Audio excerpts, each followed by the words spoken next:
Hopefully, we'll find out. Good morning, everyone. Welcome to live coding. I'll say it's morning for me. I realize it's not morning for everybody, but this is 9 a.m. my time. So, today we're going to be continuing working on a problem. I wouldn't really call it a problem, but something that we've been working on for a bit now. And let me just double check. Oh, sorry for that echo. I'm sure that was unpleasant. Just making sure that all my streams are going. Yes, yes, yes. Fantastic. Hi. So, what we've been working on for a bit now is a assistant that walks you through a bunch of questions and gives you a dialect quiz. So it asks you how you say different things, and then once you're done taking the quiz, you get a result back, or you would if our model wasn't broken. We'll handle that on Friday, I think. Hi, Ravi. And what we are going to do today is continue to work on the thing that we were working on last week, and maybe we'll get into our modeling code a little bit. But we had so just a little background. The way that we originally set up our assistant is it just sort of went through the questions in order, and it didn't care what you said. Hi, Osvaldo. It just always took whatever you said and was like, this must be an answer to the quiz, and then used that to answer, fill in the blank, basically, for the question that you were asking. And what we've been working on is being able to interrupt the quiz when you're taking it, and you can definitely do that. But right now, let's just walk through it. I'll start the quiz and then I'll interrupt it. So, that's a little small. It's like, let me say a tiny bit bigger. I've just been working, on my own stuff. Not my own stuff. It's on something for work. Ravi likes the trailer. Oh, thank you. That took a really long time to make. I did not do the editing. We worked with an editor, but lots of rounds of revision, so. I'm glad y'all enjoyed it. All right. So we're gonna first have to run our actions. So this is we're running a server now that is going to serve all of our Python code, and it's in this actions.py file here. And as you can see, this is doing our dialect detection. So this action detect dialect does that. Pause conversation, which we're not using right now, but we put together and we'll probably use in the future. And then this elicitation form, and this is the quiz part of it. So this assistant is running the quiz using the action server. And then I'm gonna open another shell and Rasa shell. So I'm just gonna quickly talk to my assistant in the shell. I could launch a local Rasa X instance as well by just doing Rasa X. And this is also actually on GCP, but I am... Rachel, did you work on that GitHub issue that you ran into? No, no, I've been doing other stuff. It's okay. I think you'll be delighted when the other stuff comes out. So, talking to our assistant, we're gonna start by saying hi. Do you want to take a quiz? Yes, I'd love to take a quiz. Kick off the quiz. So at this point, we're in the form, and I'm gonna answer one of these questions. I'm just gonna say bug. And then I'm gonna say, wait, are you? So this should be identified as a bot challenge intent, and it should interrupt the form. We should not be asked any more questions. And then the assistant should say, yes, I am an assistant. Yeah, excellent. So we get this output, I'm a bot powered by Rasa, and then we're asked if we wanted to continue, and then we're going to say yes. And then at this point, we run into a problem because it's still looking to get this slot for soda. So I can say, soda, and then the form should continue from here, and I'll get asked another question. So what I don't think is super clear for somebody using this is that what they should do at this point after saying yes. So they say yes. The assistant's like, I don't understand. I'm looking for this slot because I'm still trying to complete this form and I'm still trying to get all this information. Just my levels a little bit. I'm still trying to get all this information correct. And that's not entirely clear from the way that this question is worded. So I think what I'm actually gonna do, so I've been thinking about this a while. There's a couple things that we could do. So one thing is that we could create a new slot that has the value of the last question we asked from the form in it. And I know there's a way to do that, but the thing is, then we'd always just be saving that slot. And that seems sort of like unnecessary overhead. Chao says, any chance you could do some kind of live boot camp for beginners like me to learn Rasa? Yeah, so we actually have, it's not really live, but we do have a Udacity course that we launched recently. Let me see if I can pull that up. And it is like, there's videos and it's sort of similar to this. And by Udacity, I think I mean Udemy. Oh no, this isn't it. Nope. Well, I can't find it on a quick Google. But yes, so there is a course. I think we announced it on the blog would be a good place to look for more information on it. I don't want to go too far down a Google path. And then once you've done sort of like the beginner course, which talks about like, you know, very intro level stuff, building your first little assistant, if you wanted more sort of like structured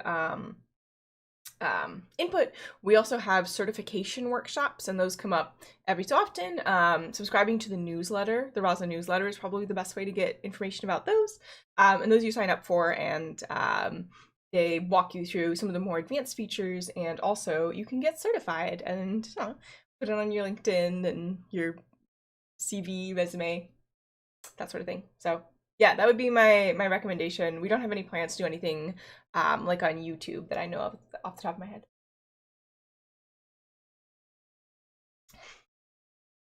So option 1, slots.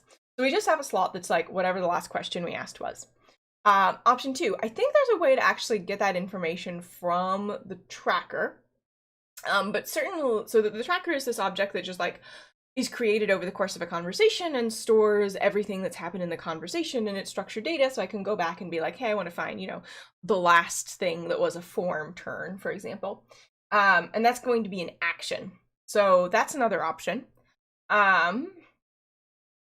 So I'm gonna have to have like a specific action that I set off when people are interrupted. So right now, if you look at stories, we have this, if the user says they want to continue, then we continue with the elicitation form. And then, you know, utter slot values. This is an utterance. Detect dialect is a Python function that we run. So we could just add one here that is just like, here's what the last question was. So that's option 2, which I think is probably a better idea than having a slot that always stores the last question that was asked, because this we would only run when we need it, so we don't have that additional overhead, which might introduce latency, just make things slower. And then the third option is just to rephrase the utter ask continue question, so that we just like say what the last thing was, let people know that what the assistant is asking for is the last question. So I think that's the simplest answer for right now. So I'm going to try doing that, and then I'm going to see if we can do the getting the text of the last question that was asked from a form. And for that, I'm going to Google how to do it. But first, I think the continue the quiz. If so, answer the last question you were asked. There we go. Okay, that's the simple fix. Yeah. Omkar says, is there any way to stop slots getting overrode? Is there any way?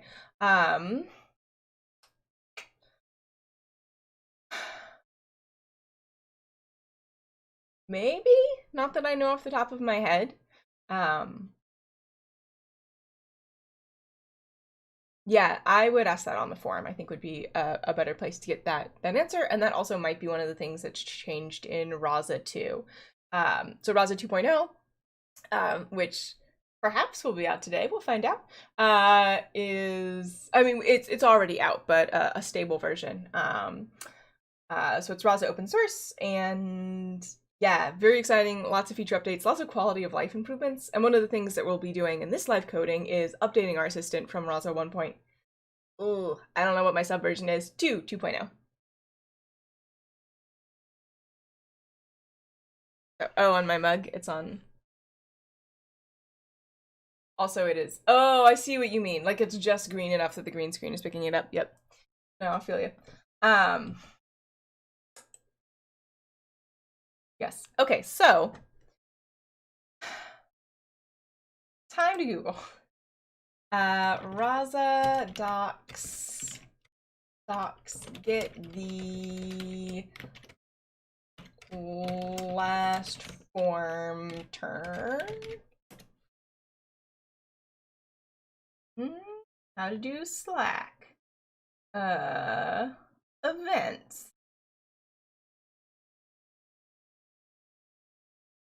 It might be in events actually, so let me pop this up.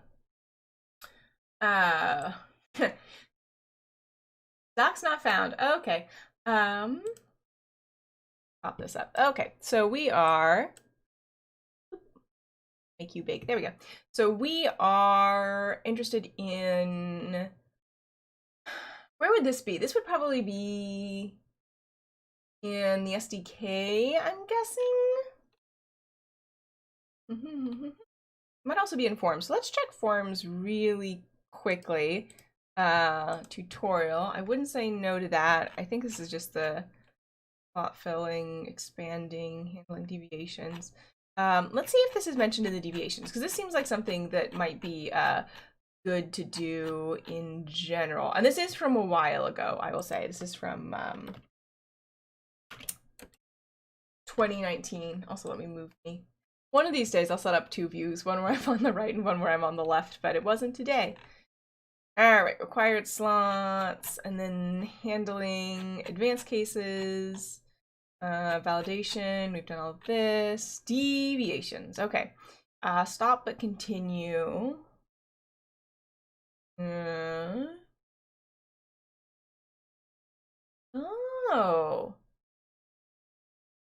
I wonder. That's not going to be the name. I wonder if it's actually that my stories are slightly funky. Let's see here. So here you see I have name elicitation form. What in the example, they just had the name of the form. So I am wondering if that will fix our problem. So let's try that real quick. I'm going to retrain. Assuming my keyboard works.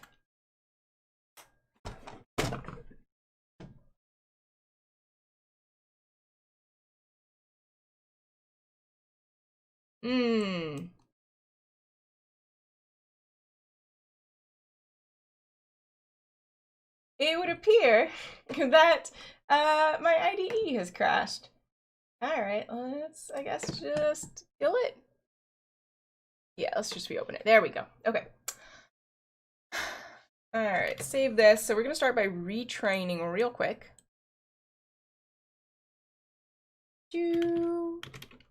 And then see if actually it was my syntax that was wrong, and it'll do this automatically.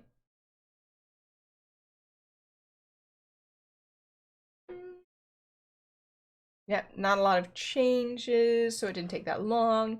We're also run actions so we can actually get the form. And let's start a second. That one's running. And now we're just going to do Rasa shell real quick just to check.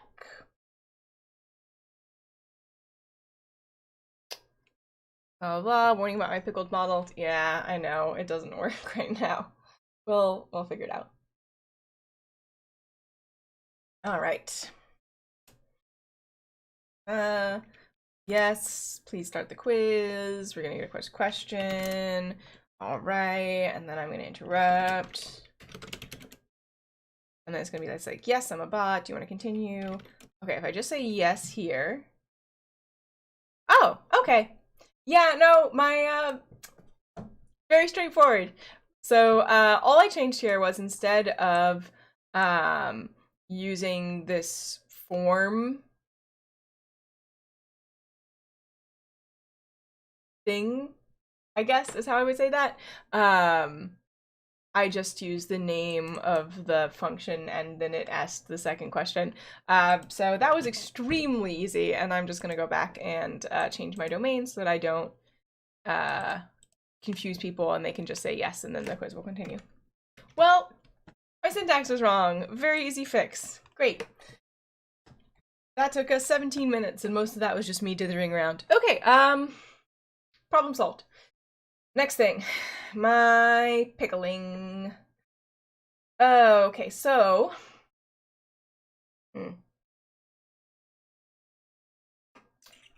let's pop open.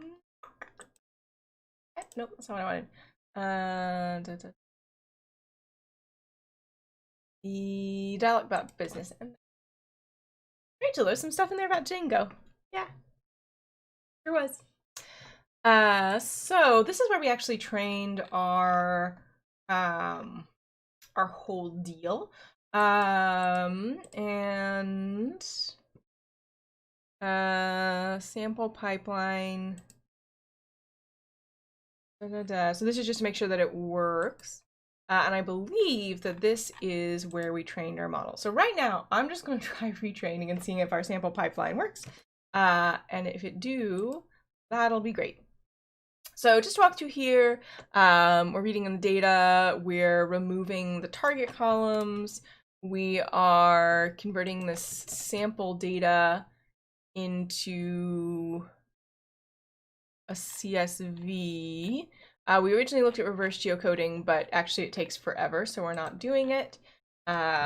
We are doing one-hot encoding, which is where if you have a column with multiple values, every value in that column is turned into a new column, and you just say whether or not your your row has that value column combination or not.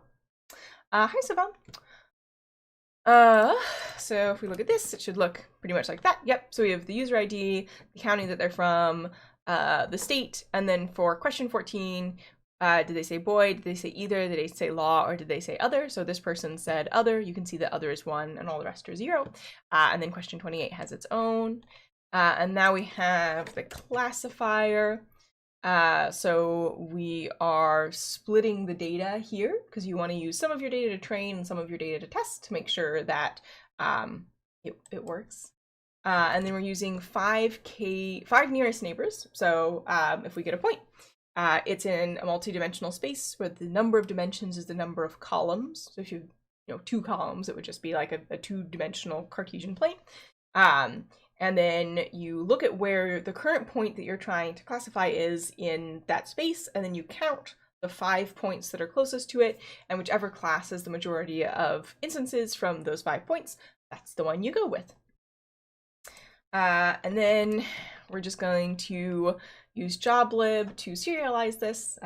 So pickling is the same thing. You take a Python object and you write it to disk as just like a string of binary, and then when you need it later, you read it back from disk and reconstruct the Python object, and it works mostly. It's very brittle, which is why it's broken in the first place. And then we're just going to quickly test the model.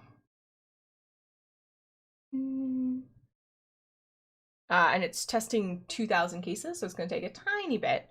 And in production, we're only going to be using it for 1 case at a time, so it's not quite as slow as it might appear here. Lauren says, I'm watching the video installing Rasa on Windows 10. Can I use Rasa with Python 3.8? You might be able to do Rasa 2 with Python 3.8. I believe that Rasa 1 does not support Python 3.8, and don't quote me on the Rasa 2. So it's really it's our dependencies don't support. So a lot of the things that we use for The machine learning parts of Rasa don't support Python 3.8 yet. Zed Leplin says, it was an awesome explanation of hot encoding. Oh, thank you. Sorry for my English, I'm from Brazil. Your English is much better than my Portuguese. Do not apologize. And Omkar says, I think I'm going to face the same situation in the future about form interruption. What if the bot intent is something we don't know, like we don't know the user intent in stories? What do we do?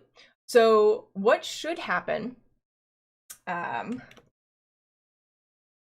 let's pop back over to our other here. So what should happen will depend on what you define in your form action. And I will say forms have changed quite a bit in Rasa 2.0, so this is going to be relevant for Rasa 1.x and not 2.0 as much. So here, when I'm asking for something, so when people are filling out the form, here, if there is an entity bug in an intent and form, that will be saved as a slot, or all of the text will be saved if the intent is in form. If the intent is not in form, you'll get an error where the slot can't be filled. And what your assistant will say next will depend on what your fallback policy is. So your fallback policy is, so for the specific instance where the none of the intents in your model are identified above a certain threshold, you will have said in your config, what your fallback policy is. And then I believe you define the utterance. I don't remember if I did define the utterance in here, but there's like a default that's like, I don't understand what you're saying, I'm sorry. And when that happens, so if your assistant is uncertain, then what it does next and what it says next is going to depend on your fallback policy. That was a very long-winded way of saying that, I'm sorry. And what intents will trigger that, like that would be no intent. And if people use other intents in the middle of a form, it should also be able to handle it. So let's look at my stories and I can double check that that is the case. So what I'm looking for in my stories right now is I should have, there we go, some little two-turn things.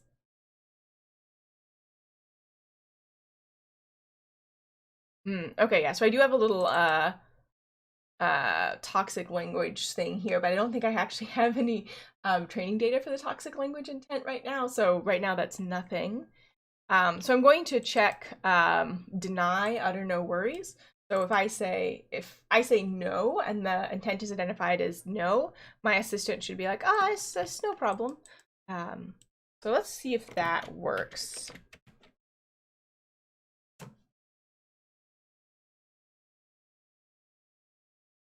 Real quick.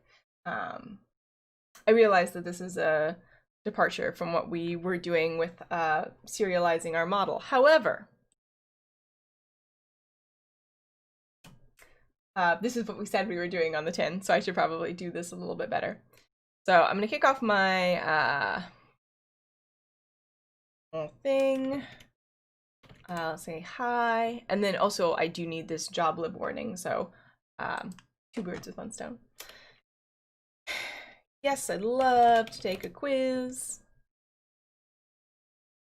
So if I say no here, that shouldn't be identified as in form. Yeah, so right now, I don't know actually what intent that was identified as because I don't think I have logging on. But the this intent was not identified as in form.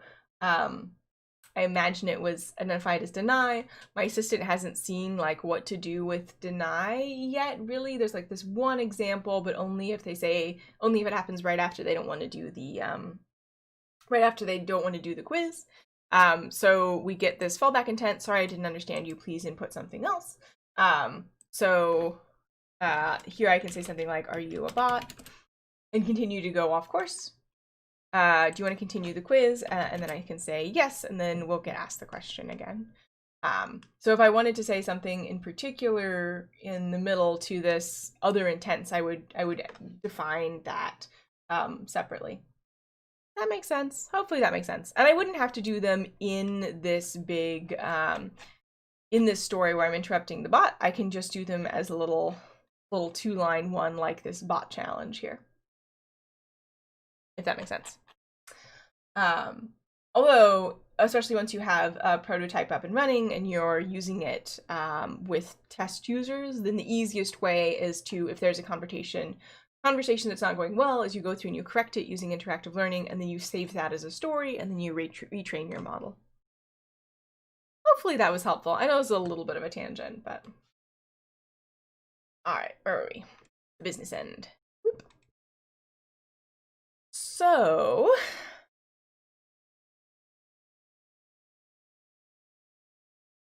my classifier. Give it a second to remember that. Oh, flashing warnings. I'm sorry about that. I'm sorry about this.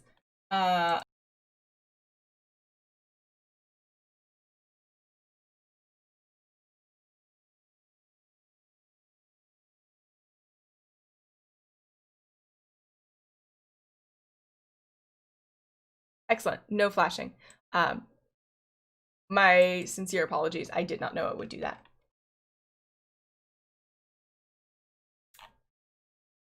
Okay, so you're going through and we were creating a new version of the model. Didn't look at the warning and the other, is it still up in this? I bet it's not. Nope, sure ain't. I didn't look at the warning.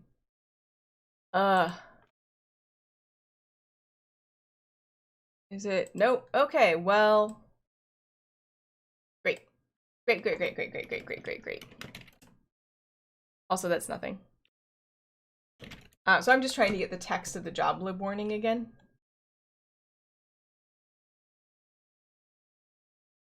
Right. Did I get it when I ran the actions?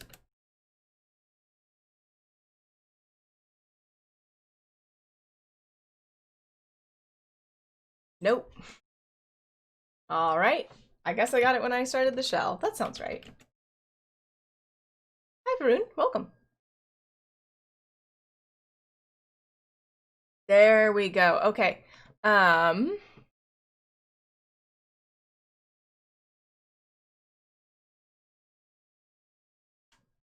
right. Okay, so I'm just going to copy this. So I think this is what happened, is that we ran into this problem. So let's go back to the business end, and I'm going to pull out the secret stuff.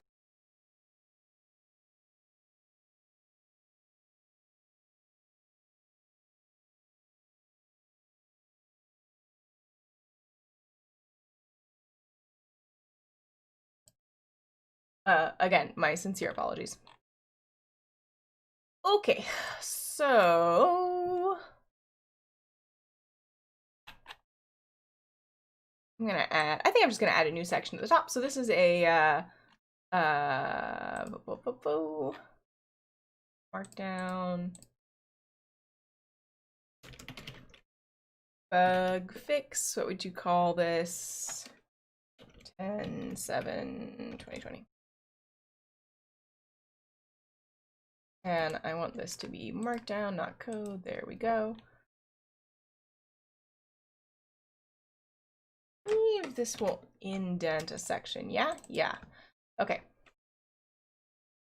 I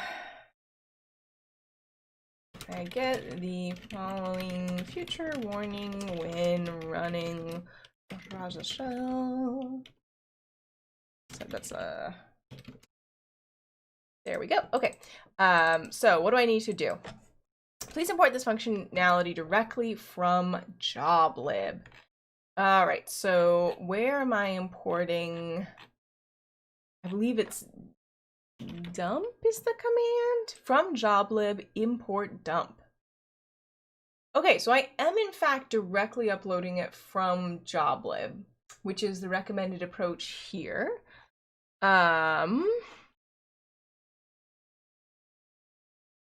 Let's see. Please import this function. Yeah, I did that. If the warning is raised when loading pickled models, you may need to reserialize these models with scikit-learn 0.21. All right. I'm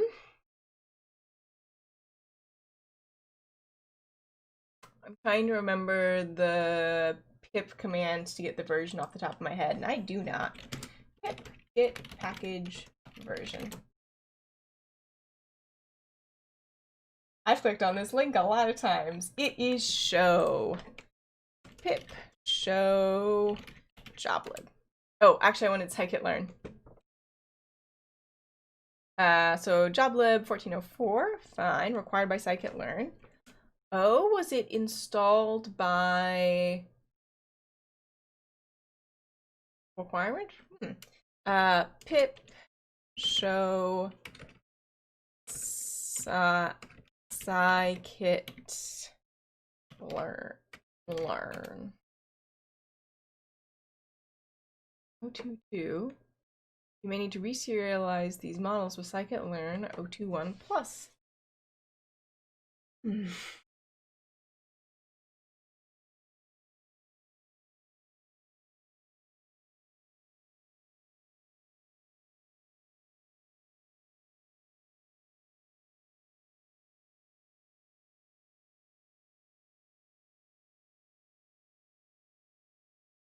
Okay, so things that I'm thinking about right now. One is that we got a warning for a specific version of scikit-learn, and the way to get around it is to update scikit-learn. I am using a version of scikit-learn that is after the version they say that you should update to, right? They say 0.21 plus. We are currently using 0.22.1. Which is, we're a couple subversions behind. I am not the best about updating libraries all the time. Listen, fine. We have joblib installed. We are loading from joblib. I wonder if this is a... Okay, I think that this might actually be a namespace confusion thing. So I wonder if dump has been imported from scikit-learn rather than joblib. Oh, right.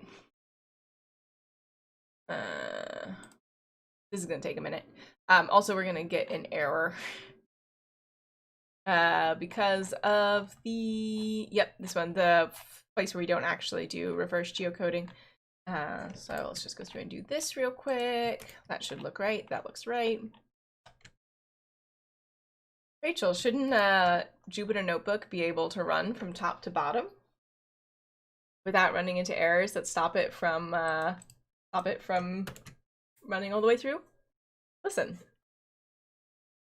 Maybe. Okay. Okay.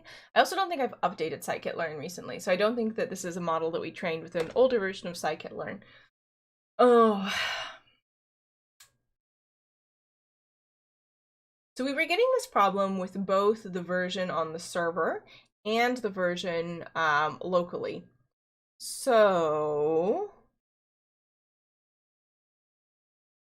if it is a version problem, then we have the same version problem in both places.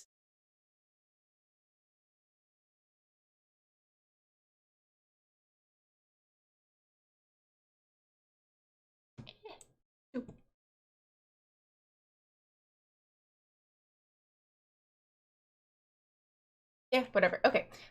So I don't care that much. We called this state level canon.joblib. So I am just going to copy this. And go over here. Listen.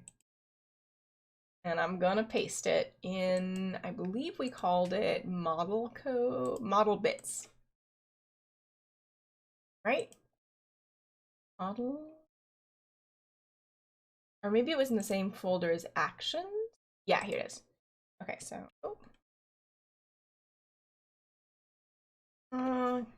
rid of view. Yep, peace out. And then rename. All right, let's try this.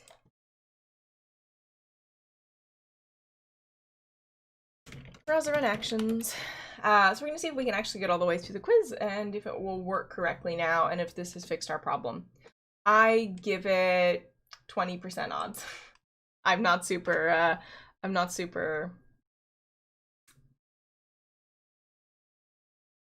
what would I say? Optimistic that this is gonna actually fix it. And we're just doing the shell. We could use a local version of Rasa X. But then I'd have to move my and then we're just gonna go through. So we got this same hold up. I think I know where our problem might be. All right.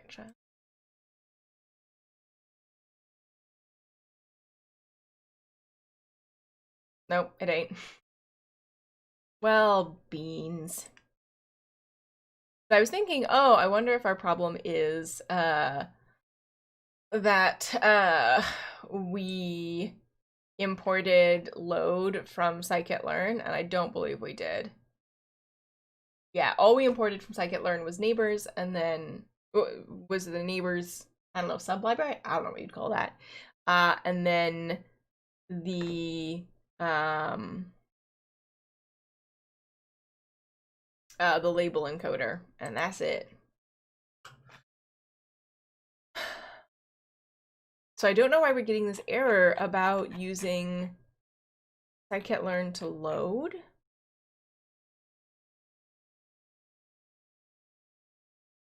Okay, so slot validation. Let's go down to this detect dialect action and see if there's anything that we're doing in here. Don't need a breakpoint there. Okay.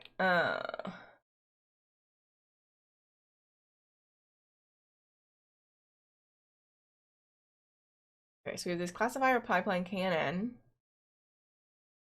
ed.read CSV. Okay, yes. Yes. So this is just encoding the answers and making sure that we have the same columns that we had it originally. And then load. And that we imported directly from joblib, so that shouldn't be an issue.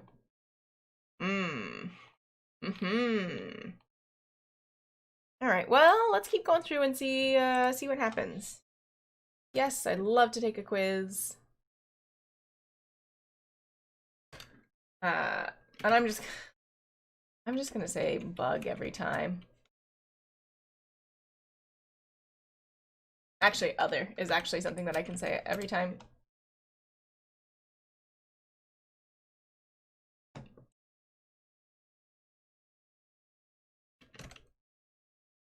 So just gonna go through and do this. You know, a couple dozen times, answer all the questions. None of these are the actual answers. And then when we do this, our classifier should run. And if it doesn't, I don't know what the problem is, because I thought the problem could be fixed by reserializing it, right? And if that doesn't fix it, then it's something deeper, right? It's not just that we can't load the model because of subversion mismatches. It's something else going on.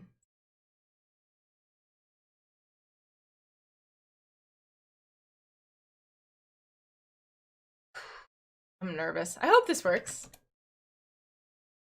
The vast majority of this project has been the machine learning portion of it that has nothing to do with Rasa. The Rasa, beans. Okay, so we filled all the questions correctly and we encountered an error. No such file or directory, state level knn.joblib. Okay, and it is using joblib, so it's not using...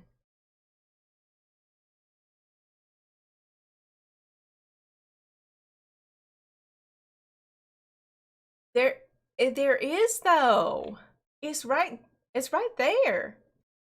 It's right there. It's in the same directory you're in.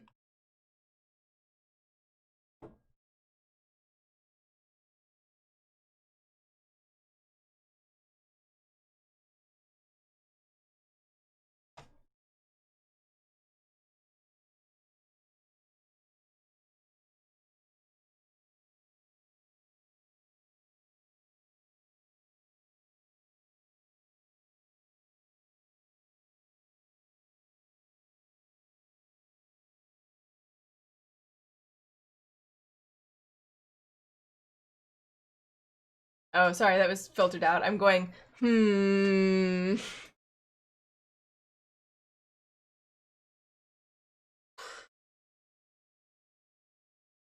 Why can't you see this file? Right, right there. Right there. You, it's off the screen.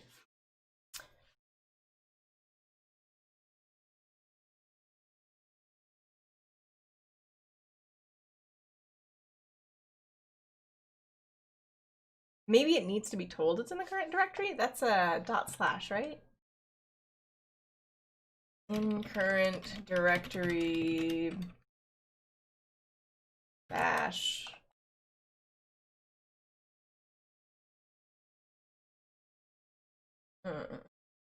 Useful Linux command.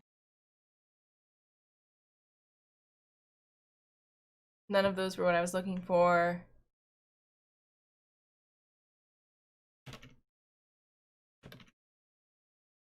Yeah. It's /. Do we need to do that? Mr. Santos says, check the absolute path. So I don't want to put the absolute path in this because I'm running it in several different environments. So I want it to be the relative path, and it should be relative to the actions .py.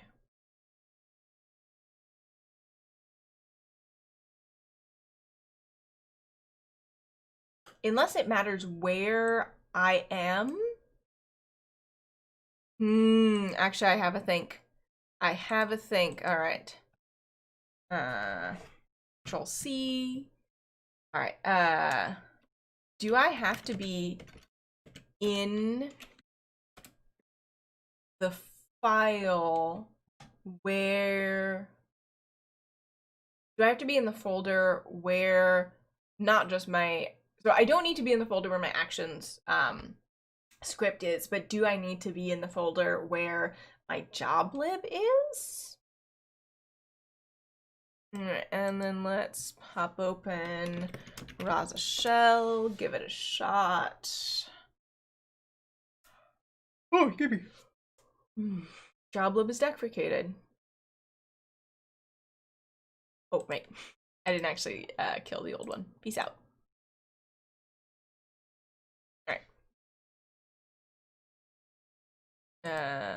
And then Rasa shell. Okay.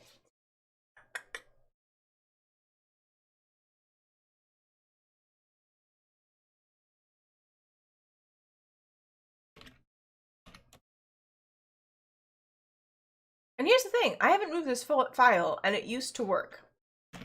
And that is not... Like, I wouldn't expect that to change, you know what I mean? Sure, I have something useful on my clipboard.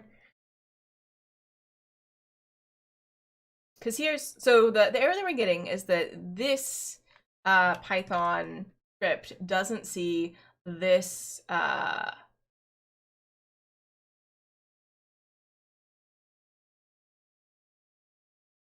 what would you call that? Doesn't see that file that's in the same directory as it. If this doesn't work, so what I did is I've run the action server in this folder where both the actions.py file are and this joblib file. And if that doesn't work, I'm gonna see if there's maybe... beans, I didn't mean to do that. Well, if that doesn't work, I think we'll see if potentially there's some special characters here in this. There's definitely no leading spaces because I don't know if you can see that, but that's the full file path. And it's state underscore level underscore knn.joblib, and there is no leading space, which could be one of the possible culprits. There could be a non-breaking space in there.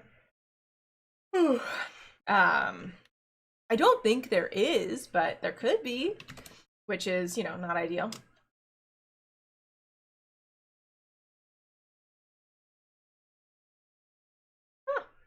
Hey, buddy. The dog's coming to join me. All right, so going through and taking the quiz, and we'll see what happens, and if we get the same error again. Oh wait, can I just do this? Does that work for actions? Let me see. No, it doesn't. Okay. So I was trying to see if I could trigger just the detect dialect action, but I don't think I can. Unless, of course, I had the slash backwards, which is very on brand for me. No, okay, so that only works with intents. So if you do a slash and then the name of an intent, you can sort of like silently send that intent to your assistant. But it looks like it doesn't work for triggering action, which is probably just as well from a security standpoint. I think we only have 3 or 4 left. And the water fountain one? Nope. Oh, we have more than 3 or 4 left. Alright, I think this is the last one.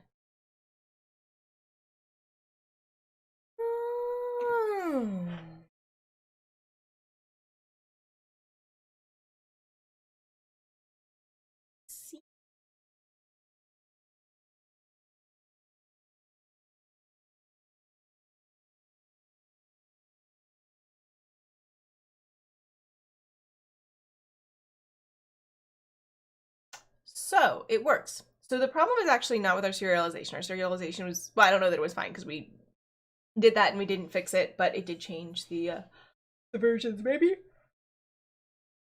Oh, excuse me. And yeah, we do need to change the intents. Those are a little bit funky. So the folder that you run it from is important. So because here I'm running the action server from this actions file, the folder called actions, which is where the serialized model lives, it works. And I believe that the actions.py is resolved automatically, but the other one isn't. So what I'm going to do is .py,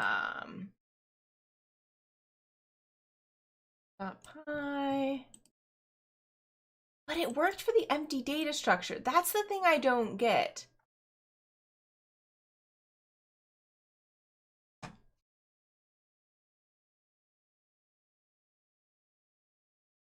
So we are reading in multiple things, right? We're reading in this empty data structure and we're reading in this joblib.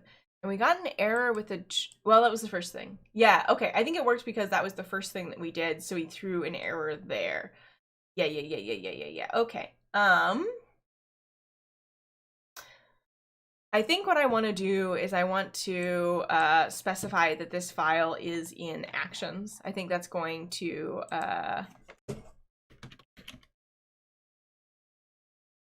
right direction. Then we also are reading in. I think it's good if we just sort of assume that we're doing it in the base directory because I think that's where the server will run it as well. Okay, well, fixed. Great, we fixed 2 things this time. Oh, and one more thing we do want to fix is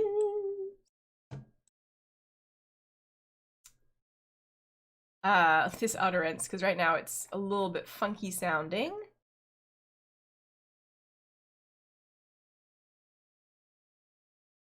Plot values, welcome. All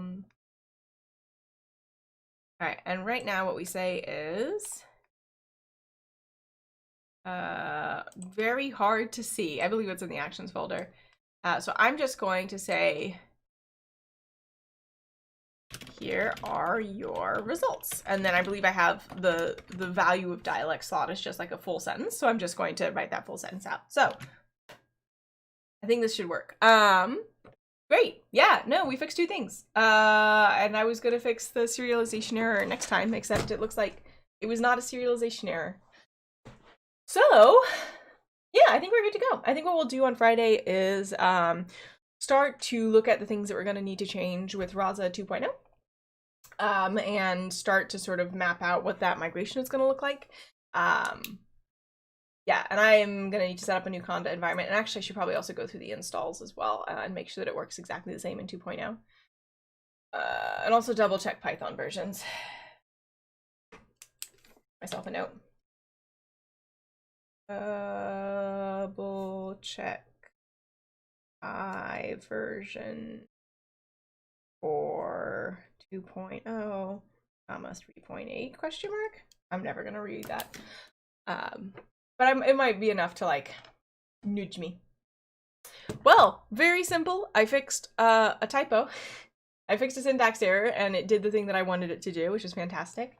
Man, I love this framework, y'all. It's just like, I want to do something and then I go and I read the docs and I'm like, actually it's easy. And that just like,